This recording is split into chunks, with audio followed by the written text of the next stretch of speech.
Halo teman-teman, kali ini kami akan menjelaskan tentang bank sentral, sistem pembayaran, dan alat pembayaran. Sebelum itu, kita akan mencoba lebih memahami tentang bank sentral. Apa sih itu bank sentral?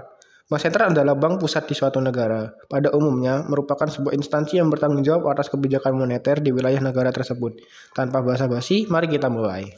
Nah, yang selanjutnya yaitu sejarah Bank Indonesia, bank sentral pertama di Indonesia.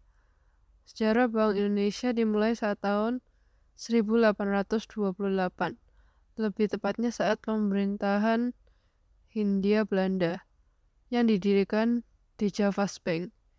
Di Javasbank berperan sebagai bank sentral yang bertugas untuk mencetak dan mengedarkan uang di negara ini.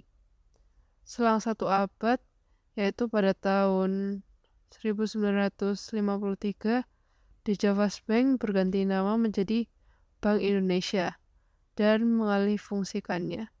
Saat itu Bank Indonesia adalah bank sentral yang mempunyai 3 fungsi utama, yaitu sistem pembayaran, perbankan, dan moneter. Pada zaman dahulu, manusia sudah mengenal tentang jual beli. Namun, pada zaman dahulu, mereka masih belum mengenal uang. Manusia pada zaman dahulu menggunakan sistem barter untuk mendapatkan barang yang mereka inginkan. Namun, seiring berkembangnya zaman, sistem barter mulai terhapus dan digantikan oleh uang logam. Karena sistem barter lama-kelamaan sering mengundang masalah terkait dengan sifat alami manusia yang sulit merasa puas dan barang yang ditukar terkadang memiliki nilai tidak seimbang. Lalu, uang logam tergantikan lagi oleh uang kertas, karena uang logam dinilai kurang efisien dan juga berat saat melakukan transaksi dalam jumlah besar. Pada saat ini, terdapat uang elektronik yang memudahkan kita untuk bertransaksi kapanpun dan di mana saja. Apa itu alat pembayaran tunai? Alat pembayaran tunai itu menggunakan uang kartal fisik sebagai alat pembayaran. Uang kartal diakui sebagai alatnya pembayaran yang sah. Kelebihannya pembayaran tunai, itu pembayaran tunai dapat diterima hampir di mana saja dan tidak memiliki batas minimal pembayaran dan mudah digunakan dan lebih umum. Kalau kekurangannya pembayaran tunai, itu mudah hilang dan meningkatkan risiko kriminalitas pemalsuan uang. Terus yang kedua, apa sih itu pembayaran non tunai? Jika pembayaran tunai menggunakan uang fisik, maka pembayaran non tunai dilakukan tanpa menggunakan uang fisik, baik kertas maupun logam. Alat pembayaran tunai kini semakin berkembang dan lazim digunakan oleh masyarakat.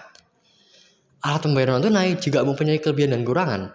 Kelebihannya itu lebih aman dan transparan. Yang kedua, transaksinya lebih cepat. Kalau kekurangannya belum bisa digunakan di semua tempat dan resiko terlilit hitang lebih besar. Masyarakat Indonesia sering menggunakan alat pembayaran tersebut sebagai alat transaksi sehari-hari. Yang pertama itu transfer bank. Transfer bank itu mudah digunakan dan metode ini juga menjadi pilihan banyak orang karena menyediakan alternatif transaksi yang beragam. Mulai dari transfer langsung dari mesin ATM sampai menggunakan fasilitas SMS, mobile, atau internet banking.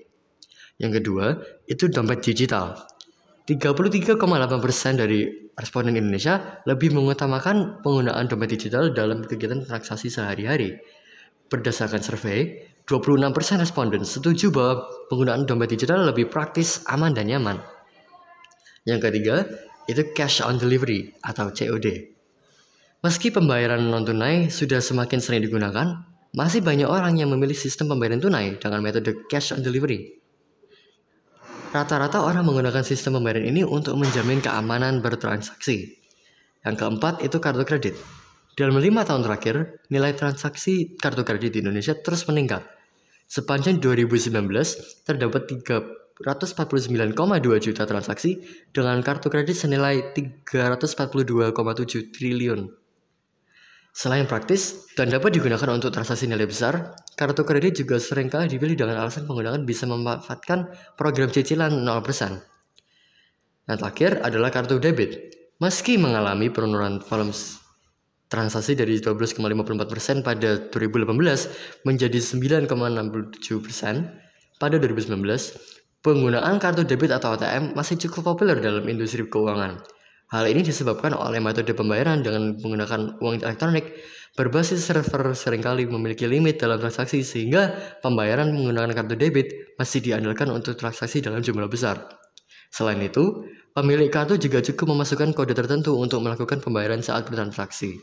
Itulah hal-hal tentang bank sentral, sistem dan alat pembayaran. Sampai di sini saja video dari kami. Jika ada hal yang salah dari kami bisa ditulis di kolom komentar. Terima kasih.